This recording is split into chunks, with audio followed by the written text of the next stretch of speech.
Iran has warned it may expel UN nuclear inspectors in response to what it calls external threats as the United States and Iran prepare for direct talks in Oman on Saturday. Tensions between the two countries have been escalating since US President Donald Trump announced in February the return of his maximum pressure campaign against Iran. On Wednesday, Trump said military action against Iran was absolutely possible if ongoing talks between Iranian Foreign Minister Abbas Araghchi and US envoy Steve Witkoff failed to reach a deal. He also stated that Israel would likely play a leading role in any such operation. Iran, meanwhile, maintains that it is not pursuing nuclear weapons. A senior advisor to Iran's Supreme Leader, Rear Admiral Ali Shamkhani, said on Thursday that continued threats could force Tehran to take what he called deterrent measures, including expelling inspectors from the International Atomic Energy Agency and halting cooperation. He also mentioned the potential relocation of enriched uranium to more secure sites. In Washington, State Department spokesperson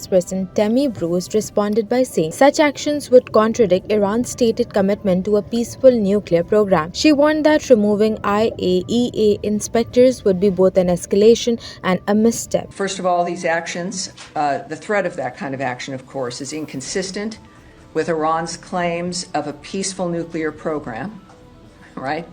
Also, expelling IAEA inspectors from Iran would be an escalation and a miscalculation on Iran's part. The United States remains deeply concerned that Iran is amassing a growing stockpile of highly enriched uranium for which there is no credible peaceful purpose. Iran is the only non-nuclear weapon state producing highly enriched uranium at this level. Also, beyond the threat to expel the international nuclear inspectors, but also threatening to transfer its stock of uranium to secret locations. And again, why would one need to do that if it was for peaceful energy work? Doesn't make much sense. So again, it is an escalation and a miscalculation on Iran's part if they were to do so. Bruce clarified that the upcoming talks are not part of a broader agreement at this stage, rather an opportunity to gauge whether Iran is serious about engaging diplomatically. Appreciate it.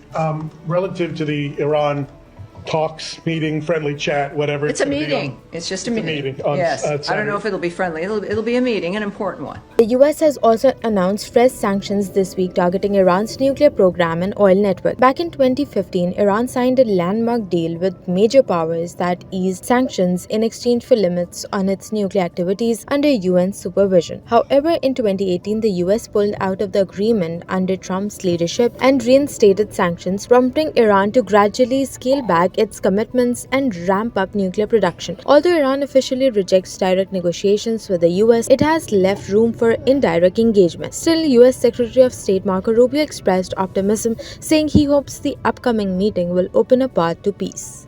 An important meeting, thanks to you, is going to happen on Saturday. For the first time in a long time, there'll be direct talks between Ambassador Witkoff and a top-level leader in Iran. We hope that'll lead to peace. You've been very clear what Iran is never going to have is a nuclear weapon. And I think that's what led to this meeting, and we'll wait for him to come back from it, and we're hopeful about that.